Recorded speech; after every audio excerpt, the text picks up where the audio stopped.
Yeah, so you mentioned cryptozoology, and I got a lot of thoughts on that. As a good scientist, right? There's a lot of scientists out there, and there's a lot of scientists that do good. But I'm of the opinion, which is just mine, right? It's just one person out of 6-8 billion people. So yours might carry weight more than a few, but not all. But I have to honestly, I haven't seen. You just need data, right? Sure. So is it possible? Yes, it is possible. So I hold the door open for stuff like that. I've always, and correct me if I'm wrong, but because you dig up the past, right? Yeah. You are a historian, if you think of it that way, right? You study things that aren't around anymore. I'm sure you also study relevant and current things as well. But I've always been told if Bigfoot was real, I'm just picking one, right? If Bigfoot was real, then why don't we dig up and find fossil records of Bigfoot? And I've always said back to that, I'm like, look at how much we've actually looked through, right? The percentage of the earth that we've explored in the way you do, it's a fraction. And you find new stuff all the time. That's always been my take on it. I'm like, we're not digging up Oklahoma, which is where they think Bigfoot was a thing. And I don't want to go into a whole Skunk Ape. Yeah. I don't want to go into a whole Bigfoot tangent, but it's like that's kind of the thing about why I think what you do is so cool, because I like that as scientific as you are, you say, I leave it open. My my son, who's 11, loves dinosaurs. My 6-year-old does too, but the 11-year-old's really into it. And he comes home, he's like, Dad, we don't know if dinosaurs had feathers or skin. And I'm like, tell me how. Just let me process it. And he's like, well, think about it. We don't have their tissue left and blah, blah, blah. And I'm like, I love that his mind isn't made up on something. Right. Because a normal 11-year-old would be like, I saw Jurassic Park. They don't have feathers. What are you talking about?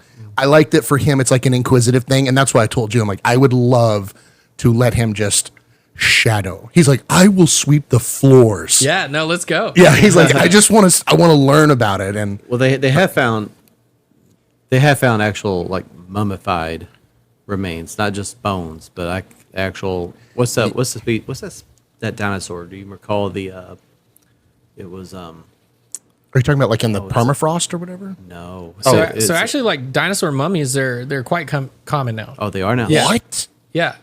So there's a hadrosaur named Leonardo, that was basically, the organs. You just mean because of how it was preserved, in the ground or whatever? Rapid burial. So with Leonardo, there was endocasts of sediment, but in the shape of the organs, and the shape of the digestive tract, and the shape of the heart. That's the armored dinosaur, right? Leonardo was a hadrosaur, duck-billed dinosaur. Okay. Oh, I didn't know about the duck-bill. Thank you for using the scientific-y terms and the common term. You're like hadrosaur. I'm like, okay, I'm gonna look that one up later. Ducky. Land before time. Yeah, everybody thank you. knows Ducky. Yeah. I appreciate that. As soon as you said that, I'm like, oh, okay, cool. But to your point about the Bigfoot, if we found giant primate fossils today, those could be Bigfoot fossils.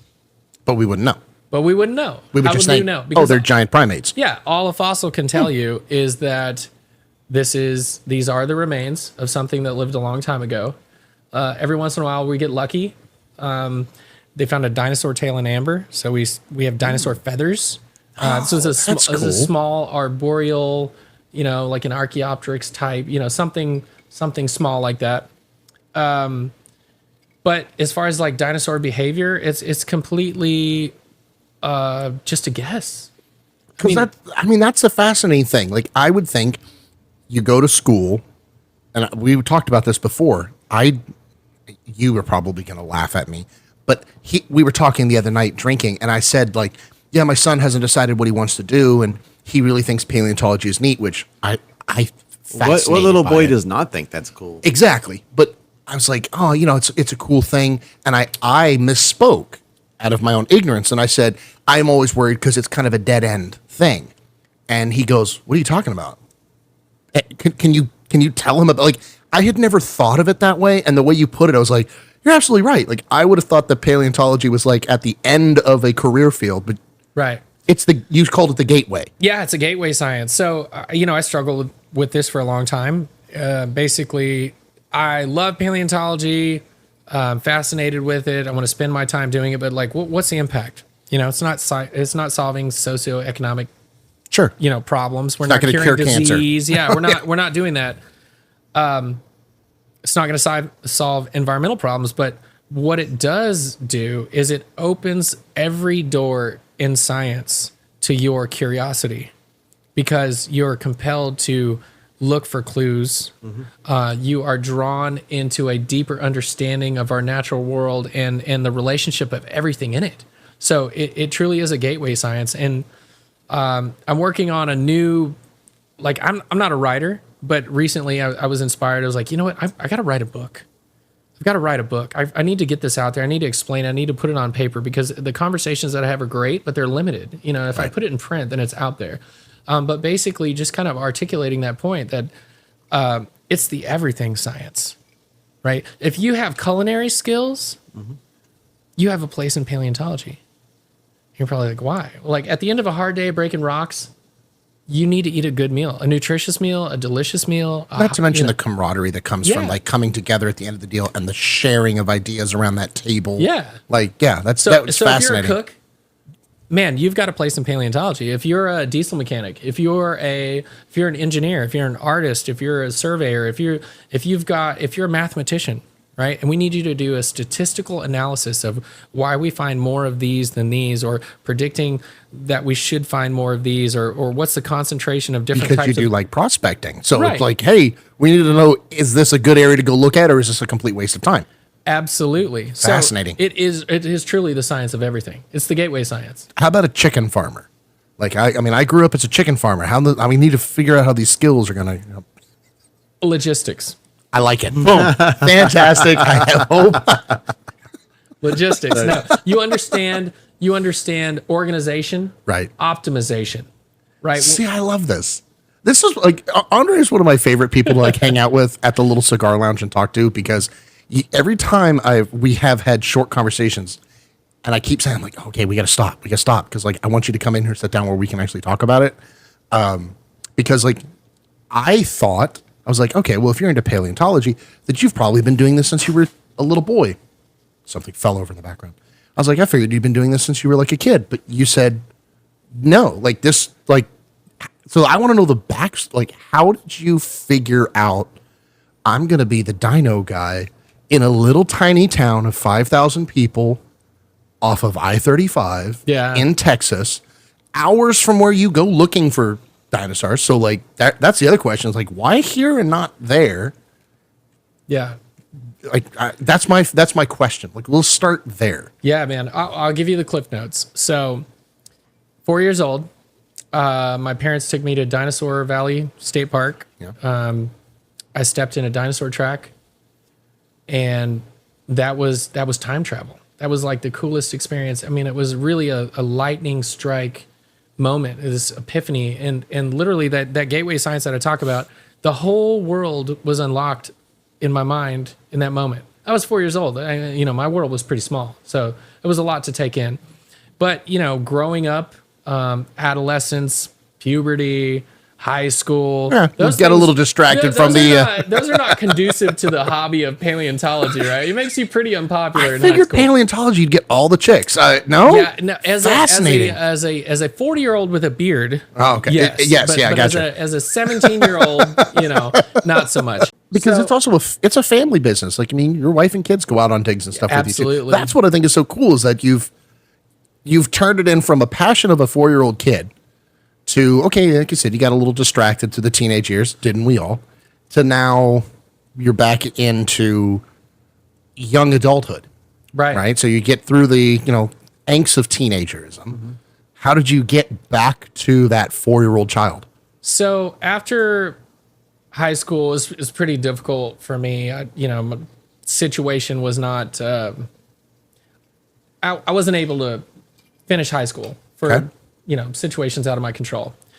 So I entered the field. I entered the working field, and did a lot of different things and worked my way up. And I started to lose myself in that because I was forced to support myself, to provide for myself. And I started thinking about like, man, I'm losing my identity, like who I am and what I really love. So I spent a lot of time thinking about that. And I was like, I really love paleontology. So at that time, I was working in dental laboratory technology, had a European schedule. So I'm working 410s. I had a 3-day weekend for 5 years, Nice. Which is perfect if you like to go spend your time hunting fossils. And nobody's off work on Friday. So I had Friday to myself. So every Friday, just about for 5 years, I went out collecting fossils. And that kind of just like drew me back into it. And I started reading all the books I could, joining organizations, mentoring, and taking any opportunities to learn more about paleontology, and found out that I was actually pretty good at it. Like that, that's my talent. So going back to when I was 4 years old, I was like, that was it. That was my sign. That was my lighthouse in the darkness of this storm of life. Was that I need to do this, and started pursuing it. Had a little hobby business. Actually, my first paleo business was back in 2004, and it was an educational program called Destination Cretaceous. And I was on the North Texas Library Performers list, and I go to libraries and give a little talk about fossils and get kids interested. And that's when I was like, you know what? Finding fossils is cool, but teaching people to open that door, right, the gateway to everything, is kind of cooler. Yeah, because like we were talking about, I grew up, I'm 38. You're a little older than me, 41. We grew up in the Jurassic Park generation, right? Now I know there's more recent movies, but like I feel like there was a huge interest in it in the 90s. But like nowadays, even if the movie comes out, I don't see the like hype about the paleontology side. Right. Now it's just like entertainment. Now it's just about cool dinosaurs. It's just about the cool dinosaurs. It's about Bryce Dallas Howard running through the jungle screaming. Cool, yeah, like I mean, which is great, and I think it's a neat movie. But like, I remember in the 90s when it came out, like there was like traveling shows, and like I remember my parents taking me to a little thing where you had a little, like dusted off the dirt, and we're like, oh my god, we found one, and then they came back in and they covered it with sand for the next tour group, right? But like I remember that, right?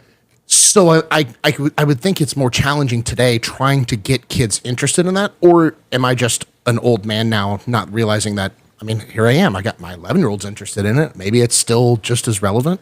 The thing about paleontology is it's never not been appealing to young people or anyone curious. Paleontology has always been in vogue, and it appeals to our most basic curiosity about life itself. So, because it kind of is that, where did we come from? Where did we come from? Right. Like and where are we going? Right. If this can happen from where we started, anything that can happen will happen. That's and right. will probably happen again. So I think what's really cool is, if I take a Tyrannosaurus Rex tooth and I put it in your hand, if you have never seen a fossil, if you're an old person, if you're a young person, doesn't matter your background, you intuitively understand what that is. Yeah. You get it. There's genetic memory, right? And we're all connected to this planet. And those are the most primordial forms of all life.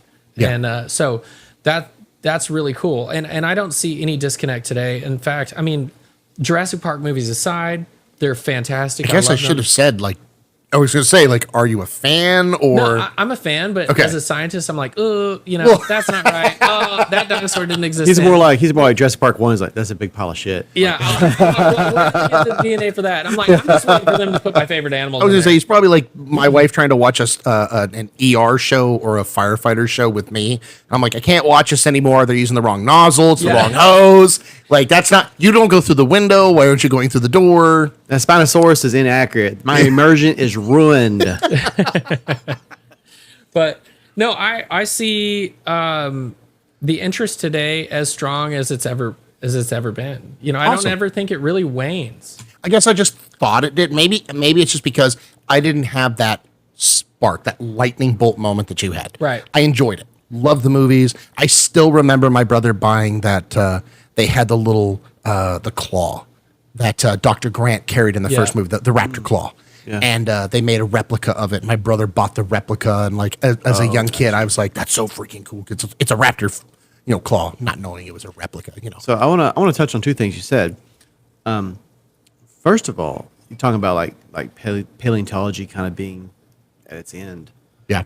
It's nowhere near. I don't mean, and I just figured maybe like fell out of pop culture is what I thought. Like, look at it like this. Imagine like the most alien world you can think of.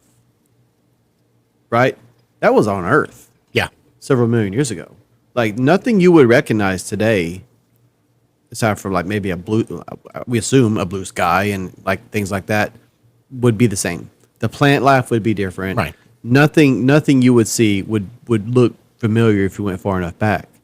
If I speak out of turn, just let me know. No, not at all. I'm waiting for it to be like inaccuracies. Actually, but not only that, our understanding of dinosaurs and stuff, it has continued to evolve. I have toys from when I was a kid. It was like a T-Rex, and he's standing almost fully erect. Ah, yeah. And if you look at talking about Spinosaurus, look at Jurassic Park and just late 90s, what we thought Spinosaurus was like, and that Spinosaurus, our understanding of what he or she, how they moved and where they lived, it's changed a lot, many times. Because also we think they're in like a certain area, but then you find one somewhere and you're like, oh, well, guess they weren't just in this area. They're over here now. It's like, this thing's two-legged. No, it's probably four-legged. It's probably lived in the water. No, I probably didn't live in the water. And yeah, so they did that with like T-Rex not too long ago. They came out and they were like, oh, because of its size, now they're like, oh, he's probably lived in like marshlands or something. I don't know. Tik Tok, don't blame me. But like, because of his weight, like not being able to hold it. Like every time I turn around, it's just like so much noise with it. That's the beauty of paleontology, is we don't really know, and we won't ever really know. So it's just, I mean, I'm not saying it's all theories, right? It's not all theories. No, there are things that are set in stone. So what is something that is like an undebatable fact about dinosaurs? Like dinosaurs we know X. They laid eggs. Okay, there you go. I There mean, was but, no, because they were all reptiles. There were no live births Right, within and we find their eggs. Fascinating. Okay. Right. So, and we also know, and I think this is becoming more of an accepted fact, that they probably there was some kind of parental skills. We know they traveled in herds. We know they nested together in big colonies. Because you find the nest together. Yeah. So Egg Mountain up in Montana, there's like thousands of nests. And all of these dinosaurs, these myosaurs, which means good mother lizard, nested together in these huge colonies for safety, presumably, right? That's what animals do. And on these little hatchling dinosaurs, there's wear on their teeth. So, well, they're not leaving the nest. This dinosaur's never left the nest. So they have to have a good mother that brings food back like a bird. So did they regurgitate that? We don't know. Like, how did they get the food? But what we do know that they were wearing their teeth down in the nest. And if in this huge colony, everything is going to be beat down to the dirt. That's what's so cool is like, somebody had to, I'm sorry, this is kind of a revelation for me. Like, I find a nest and I'd be like, oh, that's so cool. And like, that would be like face value to me. Like, I wouldn't know how to look deeper, but to look at it and be like, okay, cool. There's a nest. Oh, there's multiple nests. Oh, okay. So that means this. And then, oh, well, let's think to look at their teeth for wear. And then to extrapolate from that they had to, someone, be it the father role or the mother role, right. Someone had to bring food back for them to enjoy, and that answers a question from potentially hundreds of thousands to millions of years ago. That's so cool. These revelations, they take time. It's not like, here's a nest, someone check the teeth right now. Like, it's like, hey, let's think to check the teeth. Let's think to check this. Because it's like building on somebody else's idea and theory. Well, it's a whole process. You're discovering things. It's not like, hey, check that right now. We're going to find out about those teeth on that. So to be successful in paleontology, I didn't think about that. That's clever. You have to be successful in paleontology, you have to accept the fact that your role is not to answer some grand question. It is to contribute knowledge. That's deep, man. In that stack, that's really deep. In that stack of the scientific body of knowledge, you're adding one little grain to the top of this ant mound. Or even if you don't add any new ideas, you're finding things that you can document, that can go on display, that some future generation might use to prove their theory or their idea or who knows what new technology we come up with in the future that lets us recreate or reconstruct. I mean, I can't imagine what paleontology was like in the 90s compared to today with going back to Jurassic Park, the little thing with a shotgun shell and he fires into the ground. Like we take that for granted today because we're like, oh man, my bass boat can do that. Yeah, but that's not real. But I mean, like, It's still not real. it's not a thing. I have tried GPR in the field, ground penetrating radar. Doesn't work. There are so many variables: the conductivity of the soil, any kind of aggregate that's in there, boulders or cobbles. I mean, the only thing that I've ever successfully found with a ground penetrating radar was a petrified tree. Because how can you miss that? So, okay, dumb question, and don't give away your trade secrets here, but how do you know where to look? That's what I don't understand. Okay, in theory, there is probably some dinosaur something in my backyard, right? If I go down far enough, something had to live in this area, be it a sea creature or something, right? Yeah. There's something.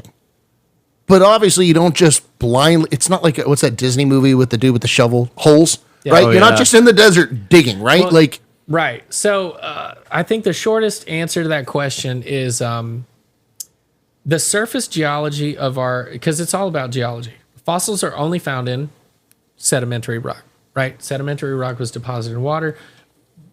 So those factors, right, limit the types of rocks that you can find fossils in. But the surface geology of our entire country has been mapped. So Yeah, I gotcha. There's we maps. know there used to be water here. Absolutely. And so there has to be limestone. something underneath that, which means that there was sediment on top of it, which means now that there's no more water, let's go dig through the sediments and find what we know is. If you go probably fossil there. hunting around here, you're gonna encounter a lot of like marine sea urchins and I remember as a kid shells finding those and little spirally the things. ammonites. Yeah. That's what you're talking The about. ammonites, those yeah, things. yeah. But if you go further west, like Linrose, like you're talking about, Yeah. that used to be closer to an ancient coastline. And Right. that's why they find the dinosaur fossils there. And then we also know, if you go a little bit further south, it's a little more recent. But you go to Waco, that's where we find the mammoths at and stuff. Which is really cool. Yeah. I do. I've been and down so to that. like That's you really said, I mean, it's geologic. cool. So we I know just don't we kinda know where to to look, but But you don't. But it's not a guess. It's right? not a guess. It's Okay. not a guess. So I thought that if- it's if like I'm- you have a divining rod and you're out there in the woods with two sticks and you're like, I feel the presence here. It's not just luck. It's not feel. That's its own science. Yeah, it is. I mean, the geologists that mapped our country for minerals and petroleum deposits and whatever else, aggregates, sand, all of that was important information to have. So that work is done. So if I'm saying somebody calls me and says, I found a dinosaur egg. And I'm like, where'd you find it? Well, I'm in Hudspeth County. I'm like, okay, cool. Then I'll just pull up a geologic survey map. I'm like, it's impossible. It's not You found a possible. rock. You found a rock shaped like an egg because there are no Cretaceous deposits and the dinosaurs went extinct in the Cretaceous. There's no logical way unless somebody had an egg and just dropped it out on a hike one day and left it there for you to find. But interestingly enough, I've been to sites and found fossils that didn't belong there because other fossil hunters, either it was in the mud on their shoe or it fell out of their backpack. And I'm like, That's crazy. yeah, I'm like, oh, it makes me so mad. So- Because you're like, this should not be Contaminating my here. site. Yeah. Let me ask you this, based off geology, and if you had a magic wand, ignoring local political instabilities or anything like that, anywhere in the world, if you could just put a pin on the map and say, I want to dig here, South Africa. South Africa. Oh, that's a the great country, question. South Africa, Karoo Basin Karoo Basin. in South Africa. Where is that? I'm not exactly sure of the country. You say South Africa, all I think of is Johannesburg. I mean, it's gigantic. No, it's a little. It's north. It's north of the tip of Africa. Right. Yeah. Gotcha. North of the bottom part. Yeah. north of the Dutch colonies. No, North of the So what is so interesting about that? it's Permian. It's Gotcha. Permian. So the Permian is all I know about Permian Basin is the thing here in West Texas, because I came from the oil field. I did Yeah. firefighting out there. So it's the first diversification explosion of mammals, or not mammals, but mammal-like reptile tetrapods, anything that walked on four legs. So this is Okay. the first time we have animals on land, all different shapes, sizes, kinds, filling different ecological niches. And that's the base of the tree of life that we have today. So these synapsids, like Dimetrodon with a sail on its back, it's a mammal-like reptile, right? It's more closely related to you and I. Even though it had, for the sake of parlance, reptilian skin. Because But we it don't walked know. on We all- assume. Oh, We don't okay, know. gotcha. So it could have been fur. It could have been a bear with a sail on its back. My theory is that that they had whiskers, they probably had proto hair. Oh, like a They could have possibly have even given groundhog or something. live birth. But this is just an because animal- we've never found eggs in a Correct. nest. See, I'm learning now. Okay. Correct. There's Yeah. a real popular analogy, like I can't remember the animal. I think it's like a pig or something. But if you were like a million years from now and you found the fossil of this animal, Right. and you try to reconstruct it, it would look nothing like what it actually looks like in reality. And so, like what he's saying, like we're just making our best guess based on what we currently understand, and we don't know what it really looked like. Well, honestly, we don't really know what a T-Rex looked like. See, because like okay, again, I recognize that I am the lowest IQ in the table on this subject. Okay, you want to talk about home brewing? I feel like I got a leg up on y'all. Yeah. Okay, but like on this, so I've always wanted to know, or I've always wondered. I mean, I could have looked it up, I'm sure, but like today we have such a variety of species in life, right? We have creatures that fly. We have reptilians, cold-blooded, warm-blooded, mammals. We have live births. We have eggs. We have such a variety of life. Did that not exist at the Cretaceous level? Like it was just reptiles and eggs. No. So there was probably mammals at that No, time. there were absolutely mammals all the way back to the Jurassic and into the late Triassic. And that, So- why do we never? Maybe I just don't look, but like, why don't we never hear about that? Like, nobody says like, "Oh, check out this sloth that we found from Probably 20 million years." Is it just not as cool as the look at the giant 35-foot T-Rex we found? Dinosaurs take up all the oxygen in the room. Dinosaurs they're sexy. They're cool. Yeah, I got they're you. I was about to say the same thing. They're sexy. That actually answers the question very well. Absolutely. But the reality of the situation is the ecosystems of our ancient Earth, all the way back to the dawn of time, Has have been, been diverse. Gotcha. And so, not to get off too off subject, but that's why, I mean, if you really look at the complexity of life from the very beginning, it's kind of hard to imagine that it's an accident. Yeah. Oh no, I agree. I mean, There's it's almost too many things that have existed at the same. And that's kind of where I meant. Like, if it all came from lizards, if that was the only thing that was here, then you could make the argument that, like, okay, some lizard crawled out of some Evolution. puddle and did its thing, and here we are. Evolution is an interesting thing because it almost seems like intentional. And what I mean by that is like if you want something to succeed, Right. say you're going to create Oh. a t-shirt company, you're going to do like 100 t-shirts. Because you don't know which You one's don't going know to which one's stick. going to be popular. Evolution does the same thing. It throws. That's why we have like 20 different types of trees outside. Right. Evolution throws a huge variety of things. That way, if something comes up to create some kind of opposition to life, say So like you a get fungus one- comes I was gonna through, say you get blight. or yeah, something like that. Yeah. It might kill half the trees, but the other half are resistant to it. And they're going to Likewise- cross-pollinate with the other half, and boom. And I mean, likewise, reptiles have certain advantages over mammals. Mammals have certain advantages over reptiles. It's like nature diversifies to ensure some type of life will succeed. What's that famous line? What is it? The life finds a way. life finds a way. Exactly.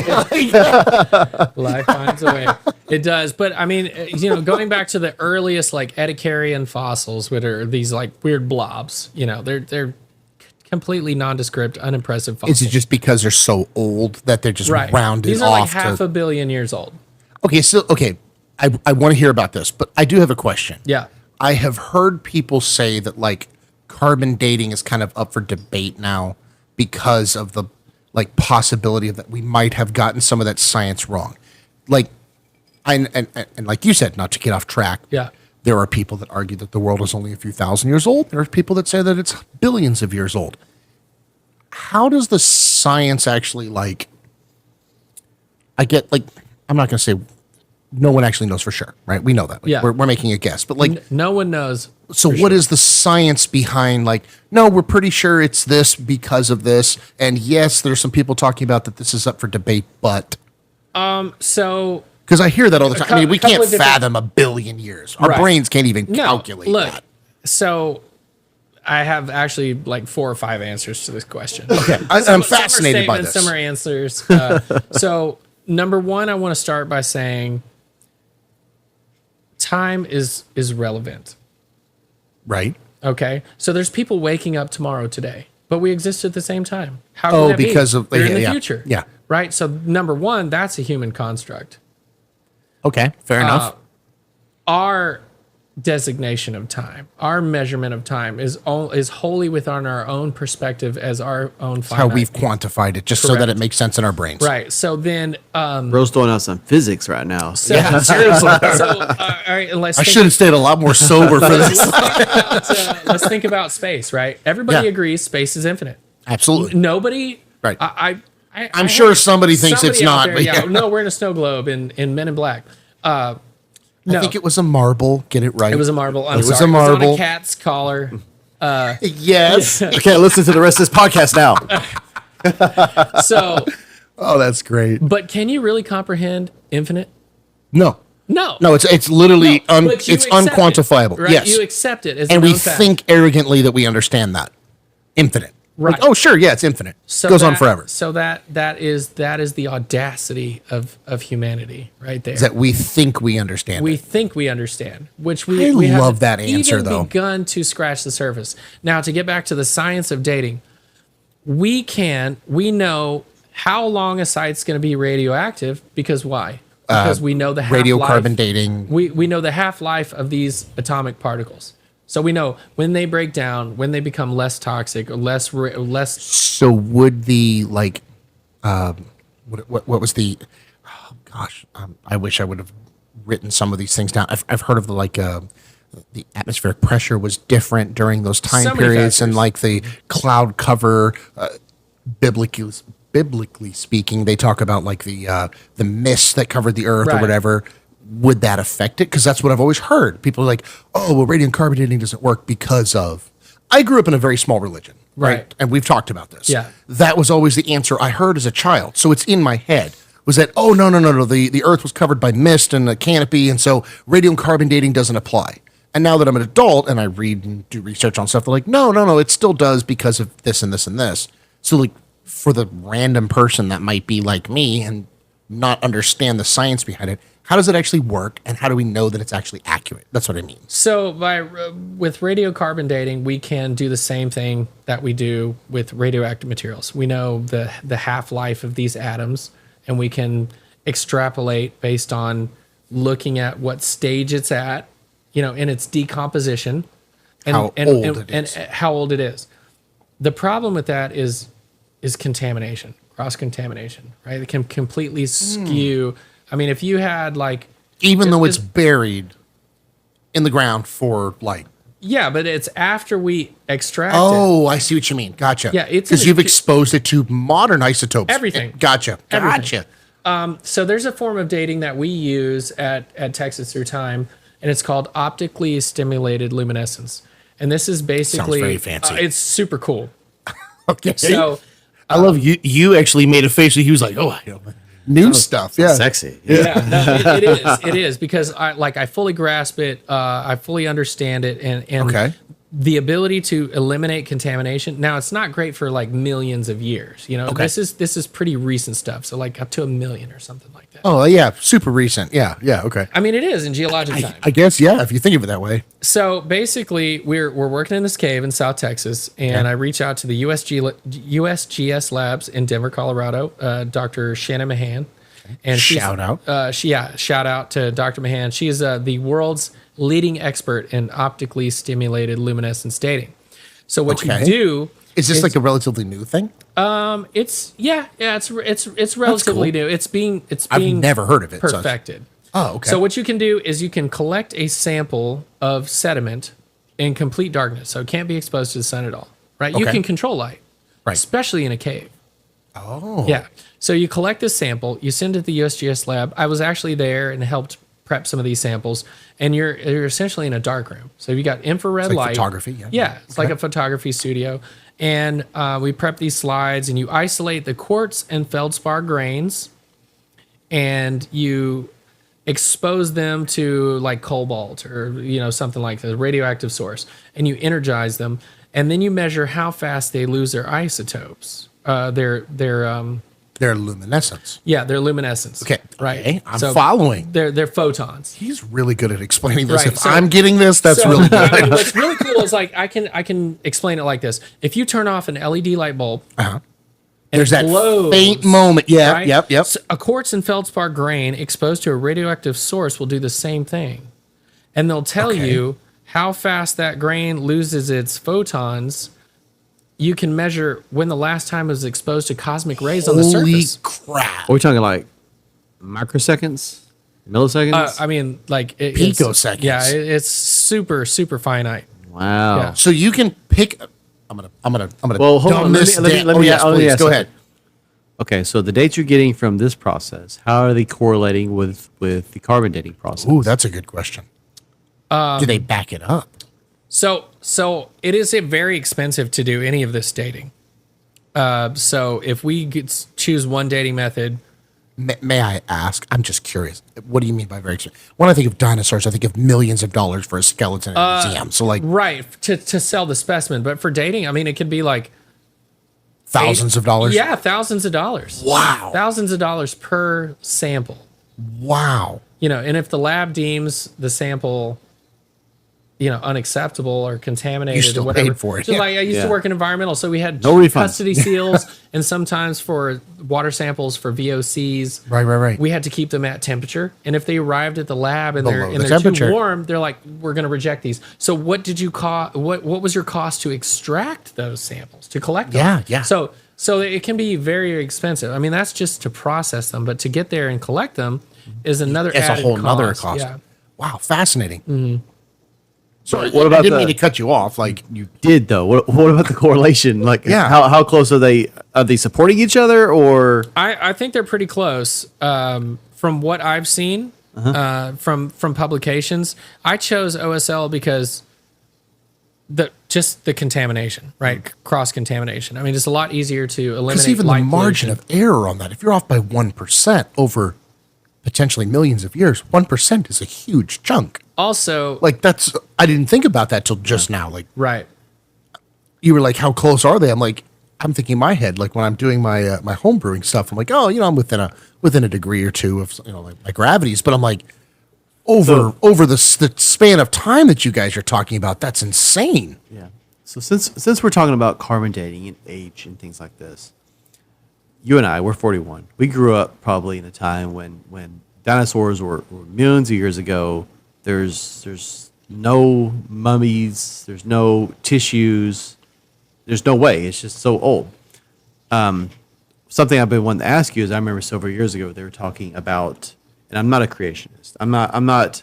To be clear, I'm not like a what's the term? Like the Earth is like really young or anything like. I'm not necessarily. I'm open minded, but I'm not necessarily. Of I that was mindset. raised to think that the Earth was 7,000 years old. Yeah, But, that's. but I don't is it think like that. 7,037 now? Or like, why is it static? How come I always have hear no this- idea, how come I man. always hear this whole But, number? but let me ask this though. So Rounded it off. a few years ago, I heard that they had found tissue in a fossil of a dinosaur, Tyrannosaurus Rex. and not too long ago, That's insane, But- man. and I only went just because it's been there as long as I've been alive. The Creation Museum in Glen Rose. I went there pretty recently, and I'm sure you're familiar. Like Dr. they got Carl Ball. Yeah. they got a really nice lab. Yeah, I it's was amazing. very surprised. But I was talking to one of the scientists there, and she was telling me how now that I was like, I asked her about that. She's like, yeah, we find that all the time now.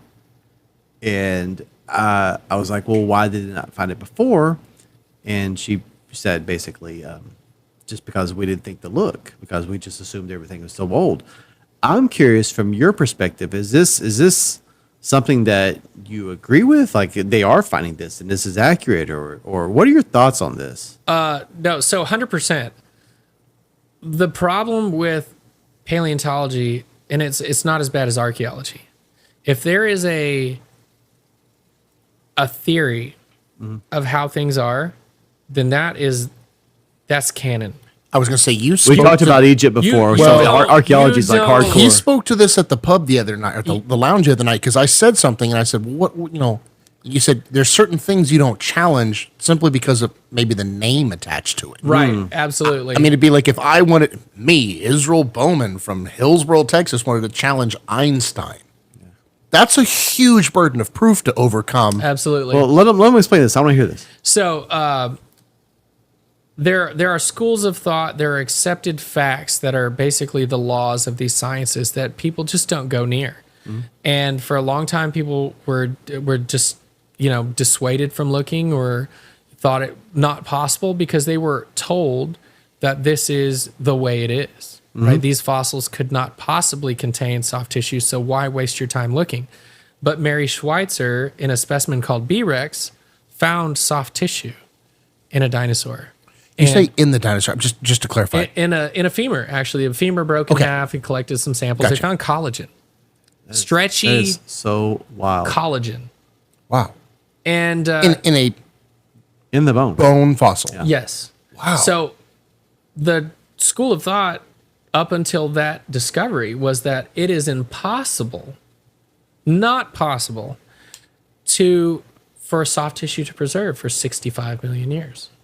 Is that the implication? It just preserved for 65 million years, or because Or is this nobody opens up a lot of challenged thoughts. So that opened up a whole new debate. Like, well, they couldn't possibly be that old because paleontology has said consistently since the dawn of time that there's no way if these things are that old that soft tissue could preserve. So I don't know.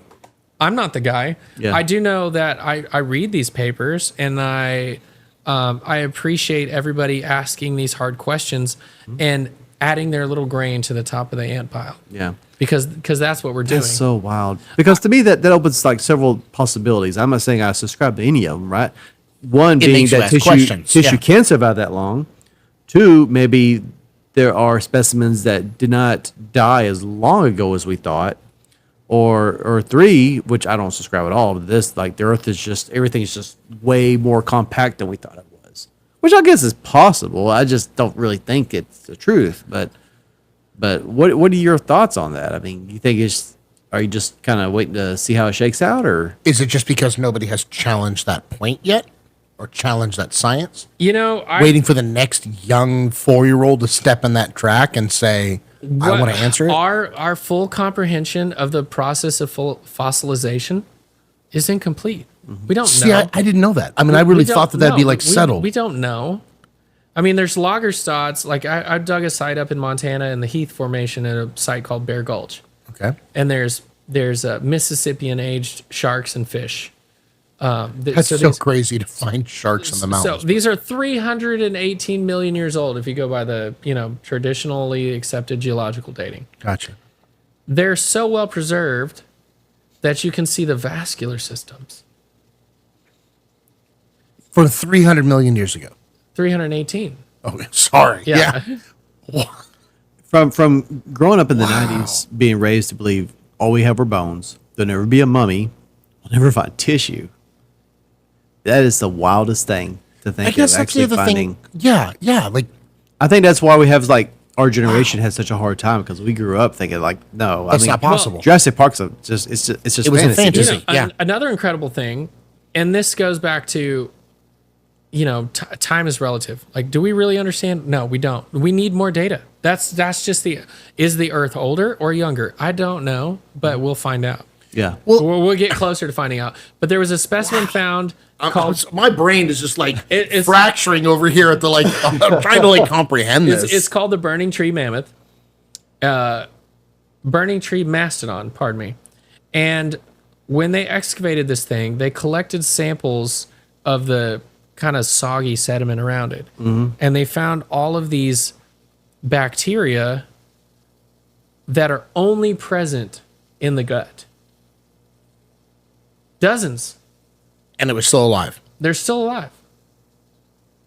I'm assuming millions of years. Correct. Like they're frozen and then No, these were not frozen. These were not frozen. wow. I guess my first question is, how? Exactly. We think we know, but we have no idea. That's cool. It is cool, and I applaud the people that are doing the hard science to explain these things. But I like to just step back. I find fossils. I'm an educator. Texas Through Time is all about giving people keys to unlock that gateway to. Well, you're right, because the point of this is we're not going to be able to answer any of these questions until a lot more people start looking for the answers. Mm-hmm. And as much as someone who's on one camp or the other, if you are a creationist and you say, no, it's only 7,000 years old, I'm just picking a number. Like you said, it's a round number. 7,037. I like that. We're going to throw that out from now on. That you're trying to answer that question. By default, your research answers somebody else's questions. And then having more people looking at it from the perspective of, no, it's millions of years old. So let me share something with you that you probably don't know about because I you're pretty new guarantee I to the don't whole know. Yeah. cryptid thing. This is We why our mentioned podcast cryptids. is so good, because like he tells me stuff all the time. Hit Oh, me. please. I'm always saying we me. mentioned cryptids. Would you like some more ice? Sure. You mentioned Africa, so there are huge rainforests in Africa, Absolutely. and I believe it's Congo or somewhere around there. The local tribes that frequent these forests, and these forests are pretty dense and impenetrable unless you live there and you know it really well. They have local lore of these giant animals that live in the woods, and when they describe them, they're basically like brachiosaurs and things like that. Mokembe and Bembe. I'm probably butchering that. And so there I wouldn't are know. and the thing is, and the reason I say that, Say it with authority. That's what I do all the time when I'm reading, and my wife doesn't question it. the thing is about cryptids, there's no evidence until there's evidence, right? Right. Going back to what I was telling you about a few episodes ago about the mountain gorilla, where the locals had legends of these gorillas that live in the mountains, and people were like, "Oh, that's stupid." Same thing with the panda. Like, oh, these are bears, but they're black and white. People are like, black and white bears? That's He told me about what? this, and I was like, Bamboo? you got to be joking to That's me. the Like, people stupidest actually thing. thought pandas were fake. And he's like, no, legitimately, people thought it was like Yeah. nuts in the mountains, mythical creatures. And then somebody brought one back. He's like, look at it. They're like, oh, But it's it's the cute. same Let's put thing. it You in a have zoo. these tribes in Africa, and they say there's these giant animals that live in the forest, deep in the forest, and they have really long necks, and they're not giraffes from the description. Like these people know that Right. And it And- comes and attacks villages. Yeah, Yeah. Yeah. And I've read stories about that. What? yeah. Now, how recent are we talking with this? I mean, Last 2 decades. yeah. Because that's the other side of this. You were talking about like there's more research that needs to be done. Think of Humankind is a blip. Well, think of the coelacanth, man. I mean, Yeah, we thought that was absolutely. extinct, and That's the fish thing, That's the right? fish, that yeah. they're finding off the coast of Africa. yeah. There's But like we're our lens with which we're viewing this stuff is a blip. There's even a valley in Canada called the Valley of Headless Men, and there are stories, and it's so remote, and the valley itself, the cliff walls are so like if you're so what it is like a river valley, Okay. and the only way to be in this valley is to like start at the head and go towards the end, and you had prospectors and stuff a long time ago, and they're like, Is there's that some the one with there's the some people like throwing rocks down on the no, canyons? that's Oh, Ape okay. Canyon. Sorry. No, they're like, there's some giant animals that live in this, and their descriptions are like dinosaurs.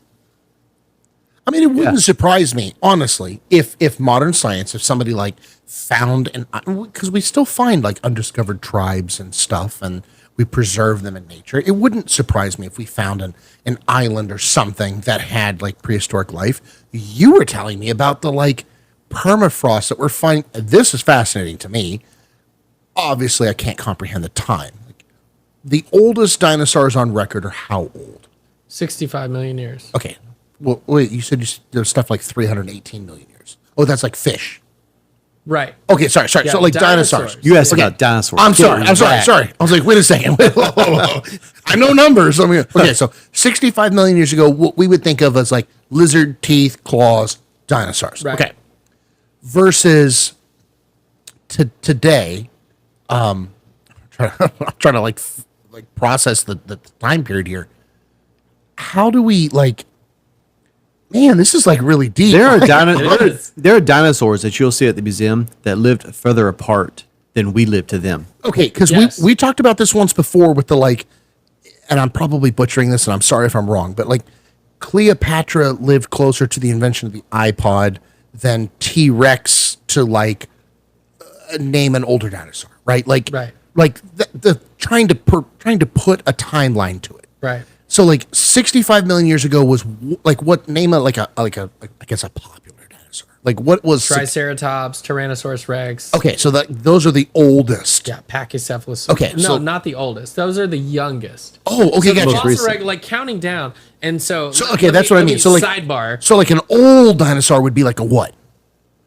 Well, Something that I might know. to meet the technical definition of a dinosaur. Okay, what is we're the going- technical? it's very specific because there are dinosaurs that are not dinosaurs. What do you mean? It has to do with the hip. It has to do with morphology of the skeleton. What is the definition of a dinosaur then? Right. So there are. I never thought to ask that question. There's saurischians. There's lizard hip dinosaurs. There's what? So like There's the bird hip dinosaurs. like the Dimetrodon you mentioned earlier. That's not technically a that's dinosaur, a is it? pelycosaur. That's something completely different. But back to I guess when I think of dinosaur, I just think of like really old lizard. Okay, Yeah. and that's wrong, right? dinosaur, yeah, it means terrible lizard. Terrible lizard, right? Okay, so, and that's when I think of dinosaurs, I'm thinking of relatively recent. I say relatively recent. Like how old was T Rex? So That's 65 million. okay. They checked out.